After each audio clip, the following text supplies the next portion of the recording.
I always want white women to be a part of the consciousness, anti-oppression conversation. We want white women to be our allies. In order to have that, basic foundation is seeing us as equals and having mutual respect. The easiest way to do that is to think of how white women feel when white men try to oppress them, see them as nothing, look down on them, while they refuse to admit their sexism. This is an experience that especially women of color have with white women. One time, I got into a bit of an issue with a white woman who happened to be a boomer. She looked at me square in my eyes and said, "Have you considered Zen Buddhism? Because you sound really angry." All I did was disagree with her using clear logic. And then she proceeded to try to teach me about Zen Buddhism and what that actually meant, which in fact was wrong. She was also one of those spiritual white women who couldn't tell that her lack of peace had to do with her bigotry and judgment. No matter what she did, she couldn't run away from her ugly mindset, which meant that even though she went to some therapist with a PhD, as she told me that this was her solution, she still found it impossible to heal her deep trauma and de-stress to have a peaceful life.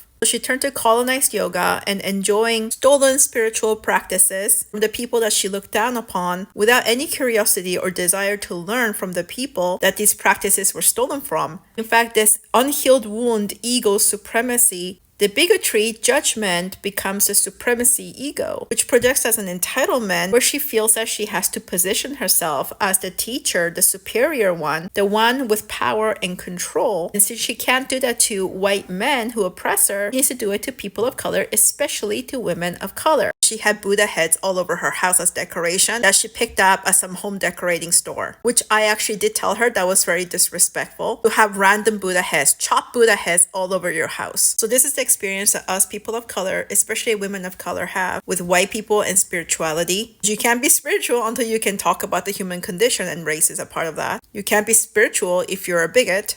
But too many of these new age white people are. White women in the space are especially dismissive and snarky towards women of color. If you want to be allies with us, I'd be delighted to see white women in spiritual communities create space for women of color to talk about these topics with your white women audiences. Thank you for listening.